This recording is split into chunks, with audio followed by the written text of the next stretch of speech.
So tonight, after market close, we expect Moody'S, the ratings agency, to pronounce on South Africa's sovereign rating. This is important because it means that South Africans are able to borrow money from offshore. Offshore investors are able to then lend that money to our government, which is much needed for services and other deliverables for the country. Currently, we rated investment grade, but then should that change tonight to non-investment grade, clearly that will have implications not only for financial markets, but for the broader economy. So what will Moody'S be looking for to actually change their minds from investment grade to non-investment grade? We think there are 4 factors that will come into play. One is the fiscal balance, so the extent to which there's a gap between what we earn as a country, represented by the tax collections, at the difference between that and the actual spending that goes into the broader economy. That gap currently has been growing, so if you look at the national budget that was presented by Minister Tito Mboweni in February, that continues to widen up, and the risk clearly is that it continues to do that over the next 3 years, which is the window within which we budget for the country. A few factors that came into play. Clearly, Eskom has not helped because they actually need some support. So we saw that in the budget, the 69 billion that was announced, that also did tend scales away from perhaps closing that fiscal balance. But also worryingly is that a big chunk of what we spend goes towards payment of civil servants and also servicing debt. So we need to free up a lot of that spending to go into the real economy, where it can be used productively to generate employment and therefore earnings, which can then also be beneficial for the economy going forward. The other factor which we think Moody'S will be watching before they pronounce is the extent to which some of our key institutions remain independent, mostly the judiciary and also the Reserve Bank. There we're not too worried. We think that those 2 institutions are in safe hands. We think that they operate without fear nor favor, and therefore we don't anticipate that being a key consideration going forward, despite some of the noises we may have had over the last while.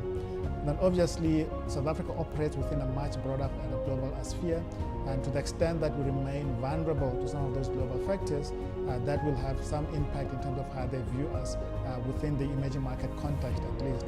And we have seen a lot of that play into our currency, where other emerging markets have actually been struggling, and that has flown onto the rand. So if you look at the last while, we've had Turkey, we've had Brazil, Venezuela, where we have had a few emerging market currencies actually struggling, and that has also flown onto South Africa from a contagion point of view. All that being said and done, our view is that Moody'S will actually still leave the rating unchanged at investment grade. However, we do believe that following that statement, there will be an outlook statement, and in that outlook statement, they are likely to be very negative, meaning that they'll have a negative outlook to South Africa, which, if some of those factors that they watch actually deteriorate over the next while, it could actually prompt them to downgrade us into non-investment grade. Should that eventually actually happen, as I mentioned earlier, it will have a significant impact not only in financial markets but into the broader economy as large. One, the cost of doing business will actually go up because the foreign sources of capital will then get shut away from us. That will have an impact also on businesses in South Africa, and also obviously in terms of the state, in terms of where it can borrow money. But as I said, our view is things get left unchanged, but then the outlook going forward remains fairly negative. If you look at equities to date, they've done reasonably well, but a lot of it coming through from the rand hedges on the back of the currency.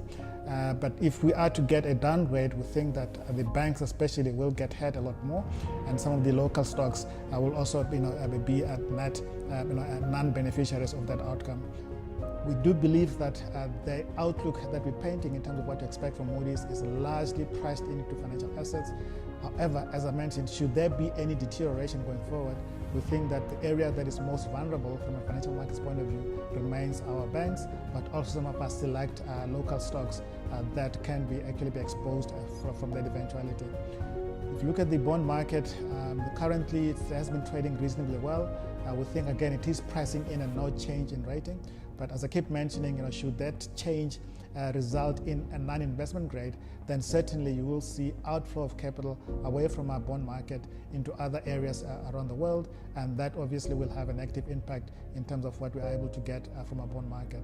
So all that being said and done, it is a critical moment. It is much anticipated. We are fairly hopeful, but fairly cautiously that the pronouncement is that of a no change. But as I keep mentioning, we are slightly worried that that will come with a fairly cautious negative outlook going forward. I'd like to remind you and refer you to our note that we published earlier on in this year, which gives a lot more detail in terms of what this could mean for financial markets going forward. Thank you.